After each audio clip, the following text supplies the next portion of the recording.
Assalamualaikum warahmatullahi wabarakatuh. Perkenalkan, saya Anis Asher Surya Ningtyas, Sarjana Ilmu Komunikasi, Magister Ilmu Komunikasi. Saya adalah dosen pada Prodi Ilmu Komunikasi, Fakultas Psikologi dan Humaniora, Universitas Muhammadiyah, Magelang. Pada kesempatan kali ini, saya akan menjelaskan satu mata kuliah yang saya ampu, yakni mata kuliah penulisan Public Relation. Mata kuliah ini diperuntukkan untuk mahasiswa semester 4 dengan kode mata kuliah KTP 0802332 dengan bobot SKS 3 SKS. Selanjutnya, saya akan menjelaskan deskripsi mata kuliah ini. Mata kuliah penulisan Public Relation diperuntukkan untuk mahasiswa untuk bisa memberikan pemahaman dan juga keterampilan menulis khas PR untuk membangun hubungan yang harmonis dengan stakeholder dan juga membentuk citra positif perusahaan. Bentuk tulisan naskah PR diantaranya ialah press release, advertorial, press conference, press kit, media kit, fact sheet,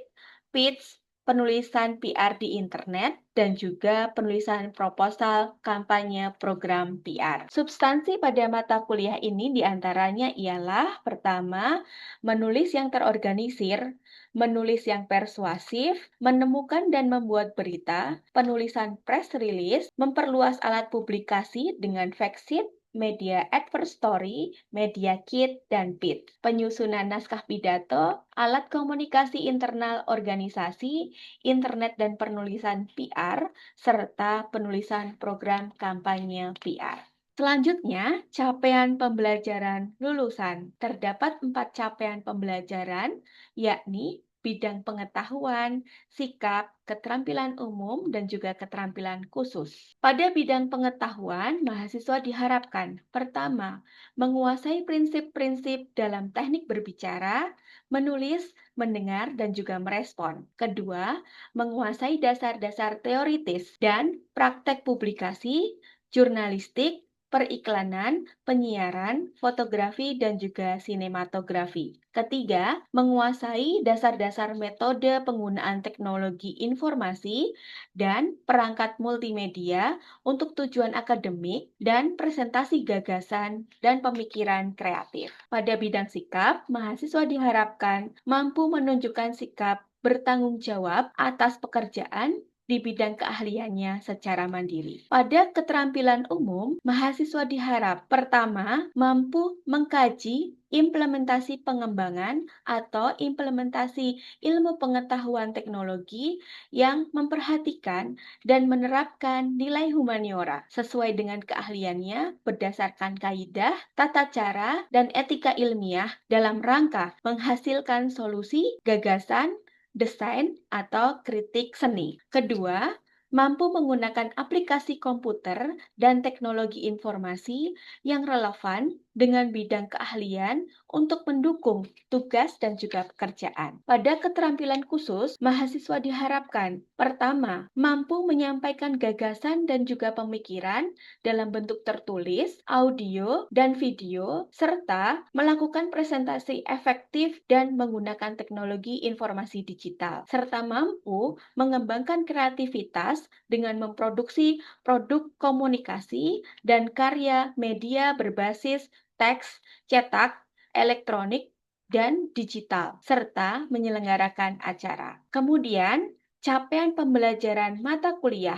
Mahasiswa diharap mampu pertama, menjelaskan jenis-jenis penulisan PR untuk publikasi. Kedua, menyusun naskah laporan PR. Ketiga, mengatur dan menyelenggarakan press conference. Selanjutnya, terkait dengan tahapan pembelajaran. Pada awal perkuliahan, dosen akan memberikan silabus, RPS, dan juga kontrak perkuliahan kepada mahasiswa. Kemudian, menggali pengetahuan dasar mahasiswa terkait dengan materi yang akan disampaikan. Berikutnya, menyampaikan tujuan pembelajaran, kemudian penyampaian materi inti, tanya jawab dan diskusi, dan kemudian pemberian simpulan. Metode pembelajaran yang dipakai pada mata kuliah ini ialah pertama, ceramah dan diskusi. Kedua, group discussion untuk tugas kelompok dan juga project-project kelompok, project based learning yang menghasilkan press release dan juga proposal program kampanye PR. Selanjutnya, pada kesempatan ini saya akan mengajar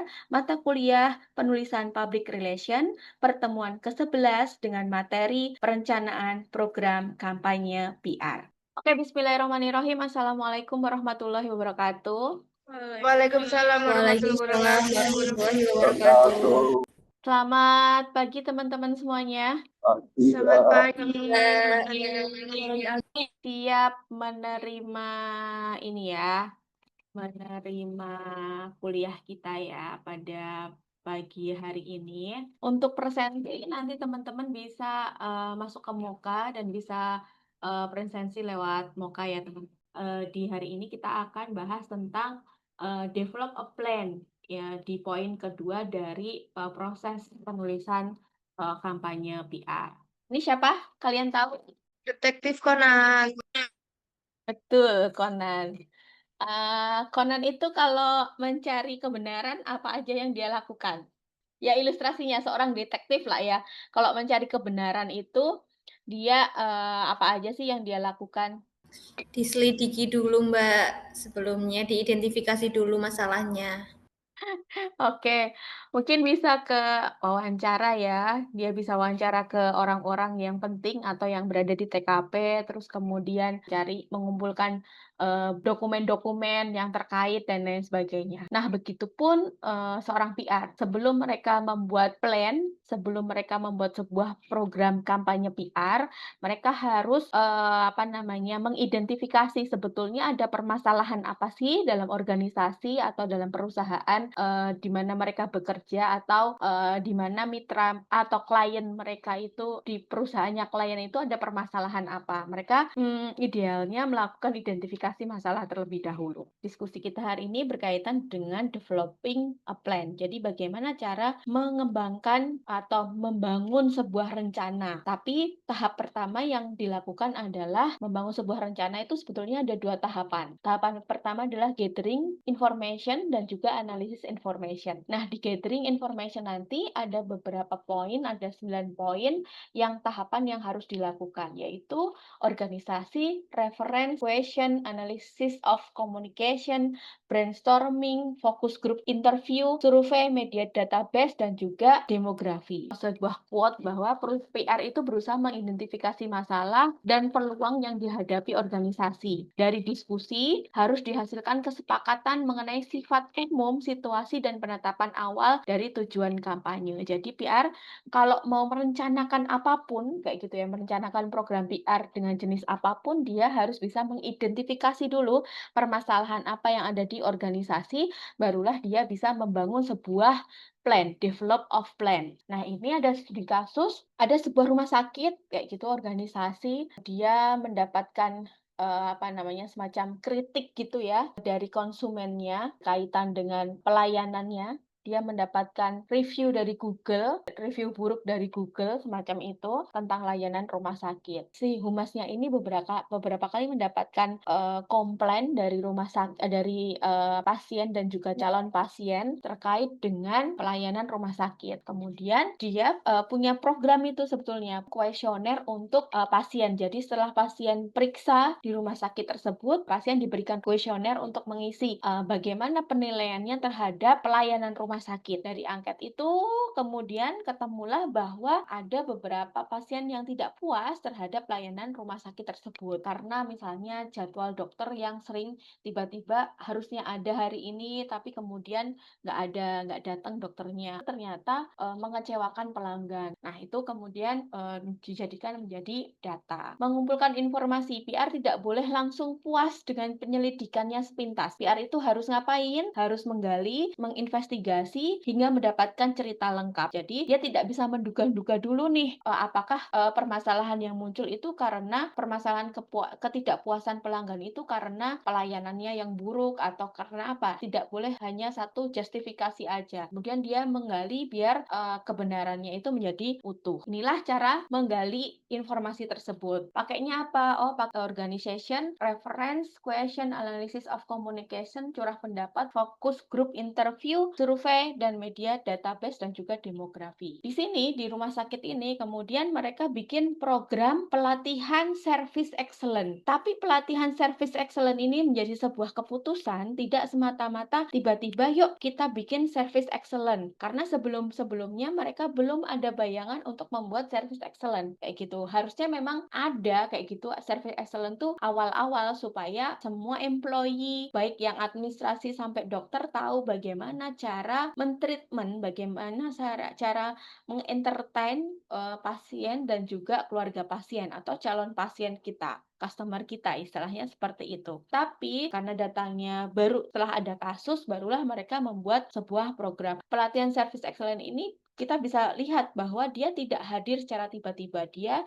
dilakukan kayak gitu berdasarkan kasus-kasus atau berdasarkan data-data dan fakta-fakta penting bahwa ternyata layanan rumah sakit mereka selama ini belum maksimal. Bagaimana cara pencarian datanya? Satu, organization atau banyak informasi dasar yang harus tersedia dalam organisasi. Mintalah riset pemasaran yang telah dilakukan tentang produk atau layanan. Jadi, kalau mau mengidentifikasi atau mencari data tentang permasalahan organisasi atau perusahaan di mana kalian berada, itu pertama adalah cari data dulu di organisasi.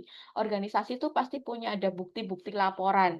Misalnya kalau di kampus tuh ada laporan pengajaran, laporan terkait dengan ujian, ada berita acaranya dan lain sebagainya. Nah, itu bisa dijadikan data. Kalau di organisasi misalnya bisa ke pemasarannya, terus kemudian HRD-nya, laporan HRD seperti apa. Bahkan yang saya ketahui di salah satu rumah sakit kayak gitu, setiap bulan PR-nya itu membuat laporan bulanan. Capaian-capaian apa yang sudah dikerjakan selama dalam 1 bulan tersebut. Ini menjadi database, menjadi harta karun buat organisasi untuk mengetrack data-data atau kebenaran-kebenaran yang terjadi di organisasi tersebut. Lalu referensi. Referensi itu apa? Telusuri semua informasi yang dalam berkas Anda. Lihat berkas lain, gunakan perpustakaan, basis data, daring, dan lain sebagainya. PR juga bisa mengulik data-data lain dari hasil dia berselancar. Hasil berselancarnya dari mana? Bisa dari Google, perpustakaan, ya kan, nyari-nyari data, jurnal-jurnal, itu juga boleh. Nah, terus kemudian mereka juga bisa bertanya ke siapa? Ke rekan-rekan kerja mereka. Apakah mereka pernah menghadapi situasi seperti ini? Ketika mereka sudah menghadapi situasi yang sama, apa yang mereka lakukan? Semacam itu. Ada juga sebuah saya kebanyakan berpartner dengan PR rumah sakit ya. Ada juga rumah sakit itu yang employee-nya, dokter-dokternya, perawatnya, mereka tuh come and go. Terus kemudian PR-nya ini melihat bahwa ini tuh sebuah masalah sebetulnya. Terus dia tanya, iseng-iseng membuat riset kecil-kecilan. Kenapa sih kok kamu mau resign? Kenapa resign? Oh, ternyata karyawan satu bilang nggak ada keterikatan di sini. Terus kemudian direksinya keputusannya nggak sesuai dengan apa yang disampaikan waktu rekrutmen, misalnya seperti itu.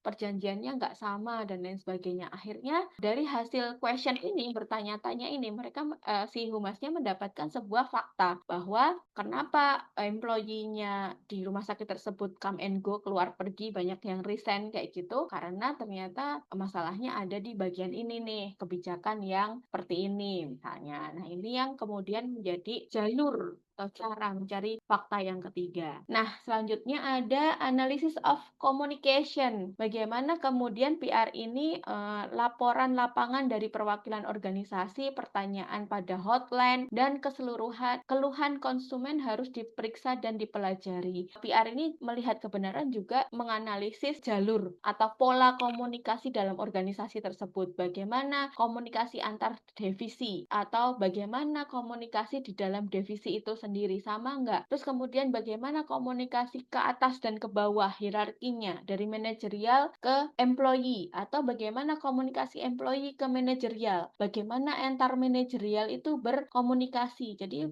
komunikasinya polanya apakah horizontalnya seperti apa, vertikalnya seperti apa. Terus bagaimana mereka berkomunikasi dengan stakeholder eksternal. Nah, itu juga perlu komunikasikan. Misalnya kalau di Instagram, oh ada beberapa rumah sakit yang ketika membalas komen itu sangat bersahabat kayak gitu. Sahabat rumah sakit ini nyebutnya seperti itu atau nyebutnya pakai kamu aku. Nah, itu kan pola komunikasinya berbeda satu organisasi dengan organisasi lain. Maka untuk mencari kebenaran kayak gitu terkadang kita juga perlu melakukan analisis komunikasi. Kita bisa tahu miss-nya di mana nih. Terus curah pendapat, kumpulkan sekelompok kolega untuk saling bertukar ide dan saran. Banyak ide yang tidak praktis atau realistis, tetapi beberapa mungkin mengandung inti ide kreatif yang dapat dikembangkan lebih lanjut menjadi sebuah strategi. Jadi kayak kita pada umumnya ya, kalau kita punya masalah, kita curhat sama teman kita. Nah, ini nih, PR juga bisa bertanya dengan sesama praktisi. Terus kemudian dia bisa sharing dengan beberapa praktisi lainnya terkait dengan keadaannya. Ya tanya,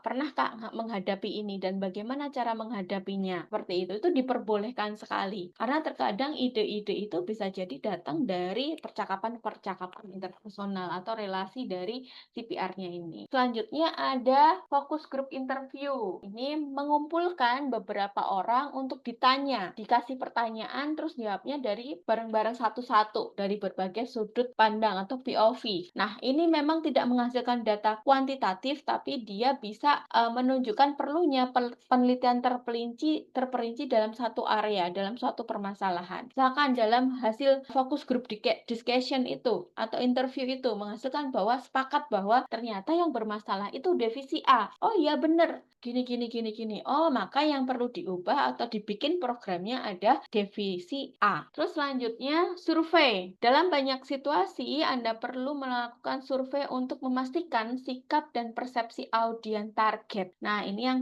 bisa kita cari juga. Kita survei dulu, misalnya survei pengetahuan awal dari audiens kita. Kita cari, oh setelah hasil survei itu kita lihat, oh ternyata audiens itu tuh persepsinya terkait dengan brand rumah sakit ini tuh masih sedikit loh. Makanya dari hasil survei itu perlu kita membuat sebuah program namanya program pembentukan brand awareness masyarakat tentang brand ini. Dari mana Kak CPR itu bisa membuat program building brand awareness buat konsumen? Ya karena berdasarkan hasil survei kami melihat bahwa sasaran audiens kita tuh belum tahu brand kita tuh apa namanya misalnya, belum punya pemahaman lebih terkait dengan brand kita. Kalau mereka belum tahu terkait dengan brand kita, bagaimana kita berjualan jasa kayak gitu. Maka survei ini penting untuk menggali informasi. Seberapa urgensikah kita membuat program PR. Nah, kemudian ada juga database. Nah, ini ketika kita merancang sebuah taktik PR, maka kita perlu saluran penyampaian pesan. Nah, saluran penyampaian pesan itu biasanya para PR atau para kolega di kantor, mereka udah punya nomor atau list teman-teman media atau kalau sekarang influencer. Jadi mereka melihat nih, siapa sih influencer yang sudah pernah berkolaborasi dengan kita? Siapa sih media yang pernah bekerja sama dengan kita? Media-media tersebut, para influencer tersebut bukan tujuan akhir kita. Tujuan kita adalah si followers mereka. Atau kalau media online atau media massa gitu, yang kita tuju adalah sasaran audiens mereka, pembaca mereka. Nah, jadi ketika kebutuhan kita adalah publikasi, maka kita harus menengok database tersebut. Aku mau ada event nih, misalnya. Saya pernah tuh ada teman humas rumah sakit juga, dia lagi mau bikin event edukasi untuk kesehatan gigi anak-anak. Jadi ada menggosok gigi bersama kayak gitu. Nah, dia bingung mau menyalurkan eventnya ini ke siapa. Dia lempar ke grup wartawan yang ada di Kota Solo waktu itu. Akhirnya teman-teman wartawan ini datang meliput dan kemudian naik cetak atau diunggah di media online di mana si wartawan ini bekerja. Nah, disinilah peran kayak gitu ya, media database. Jadi ketika PR dapat kontak dari media, perlu dicatat, perlu dilihat kayak gitu ya, perlu didokumentasikan supaya nanti someday kalau mereka bikin event atau lain sebagainya, mereka bisa melihat si media database ini. Dan kemudian terakhir berkaitan dengan demografi ya. Kita melihat bagaimana kita mencari kebenaran atau mencari fakta itu berdasarkan demografi dari audiens. Wawasan terkait dengan karakteristik audiens, informasi terperinci tentang kebiasaan pembelian konsumen, sumber informasi utama konsumen, dan lain sebagainya. Berapa umurnya, berapa income-nya, gender, education, dan lain sebagainya. Satu rumah sakit pernah ikut pameran di sebuah mall. Apa hubungannya kemudian mall dengan pameran rumah sakit? Rupanya rumah sakit ini tuh bergerak di bidang kesehatan gigi dan mulut. Ternyata ada salah satu pelayanan mereka yang memang fokus ke kecantikan. Terus mall ini bikin pamerannya temanya adalah health and beauty. Maka rumah sakit ini kemudian mengidentifikasi kecocokan antara pameran ini dan juga segmentasi audiens mereka. Oh, segmentasi audiensku ternyata selain orang yang sakit gigi dan mulut, segmentasinya adalah perempuan yang punya gaya stylish kayak gitu ya. Dia stylish, dia peduli sama kesehatan gigi dan juga penampilannya, maka dia punya kebutuhan untuk perawatan gigi, untuk kecantikan. Misalnya kayak pemasangan kawat gigi yang ditujukan untuk perawatan kecantikan. PR ini kemudian membuat sebuah program pemasaran terpadu, pemasaran komunikasi dengan ikut pameran di sebuah mall tersebut. Tujuannya apa? Tujuannya untuk publikasi kepada calon konsumen bahwa ini loh di Solo ini ada rumah sakit yang dia fokus gigi dan mulut, dan ternyata fasilitasnya atau pelayanannya kalau untuk orang-orang yang peduli sama kesehatan gigi seperti perempuan seperti saya misalnya dengan rentang usia sekian dan sekian, income-nya sekian dan sekian, terus kemudian POV-nya terhadap kesehatan mulut itu sangat tinggi dan bisa dipakai untuk kecantikan, maka demografinya ini cocok untuk sebuah program kampanye PR. Jadi ini adalah gambaran bagaimana kita sebagai seorang PR ketika atau sebelum menentukan program kampanye PR, kita harus feedback ke belakang, bikin latar belakang terlebih dahulu, yang latar belakangnya ini rasional, masuk akal, serta objektif untuk dilakukan berdasarkan fakta-fakta yang kita dapatkan. Sampai sini ada pertanyaan yang mau ditanyakan teman-teman semuanya terkait dengan bagaimana cara cari tahu permasalahan yang ada di perusahaan sebelum PR ini merancang program kampanye PR.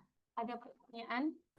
Oke Mbak, aku izin Oke. bertanya. Siap, Fafa. Farah Afifah ya Mbak, dengan NPM Oh ya, 0041. Iya.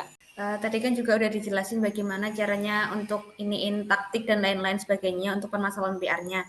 Saya izin bertanya, bagaimana taktik dalam menghadapi krisis atau situasi darurat untuk perencanaan kampanye PR dan juga untuk mengelola persepsi publik untuk mencegah penyebaran misinformasi seperti itu. Terima kasih. Bagaimana cara menghadapi atau taktik menghadapi permasalahan krisis yang dihadapi oleh PR dan juga persepsi yang beredar di publik. Oke, sebetulnya ini pertanyaannya maju ke depan banget ya. Kan ini kita bahas tentang bagaimana cara mencari tahu atau mencari data tentang permasalahan di PR. Tapi kemudian ketika menghadapi krisis, gimana sih cara mengatasinya? Oke, sebetulnya PR ini bukan tim pemadam kebakaran yang tiba-tiba dia kalau ada permasalahan dia langsung maju ke depan, langsung menyelesaikan masalah. Enggak. Tapi permasalahan yang dihadapi organisasi itu permasalahan bersama. Hanya saja PR ini adalah teknis komunikasi. Jadi dia mencari solusi bagaimana agar organisasi ini bisa mengkomunikasikan solusi yang mau dia pakai itu seperti apa. Nah, sebetulnya kalau PR dari awal melakukan pekerjaannya itu on track, dia bisa menjalin relasi dengan media dengan baik, menjalin relasi dengan mitra dan juga stakeholder dengan baik, secara tidak langsung ketika mendapatkan krisis, mereka bisa mengcover atau menangani masalah itu dengan cekatan dan juga komprehensif. Contoh misalnya di rumah sakit, ada satu rumah sakit yang dia itu habis kena kasus kayak gitu ya. Sebetulnya bukan kesalahan medis atau malpraktek, tapi memang kondisi orang itu berbeda-beda. Ketika ada salah satu pasien dioperasi dan setelah operasi, jarak beberapa hari setelah itu mengalami penurunan kesehatan yang sangat drastis dan akhirnya menjadikan meninggal semacam itu. Kasusnya adalah keluarga pasien itu merasa nggak terima apa yang terjadi sama anggota keluarganya. Nah, kemudian mereka mau melaporkan kejadian itu ke pihak-pihak terkait dan juga mengancam kayak gitu ya. Ada satu LSM yang mencoba mendampingi mereka dan kemudian bilang bahwa kalau tidak ada etikat baik dari rumah sakit maka akan disebarluaskan berita ini ke media kayak gitu. Nah, kemudian apa yang dilakukan oleh PR? PR-nya itu menghubungi beberapa stakeholder-nya, beberapa mitra yang terkait seperti karena rumah sakit ini punyanya sebuah universitas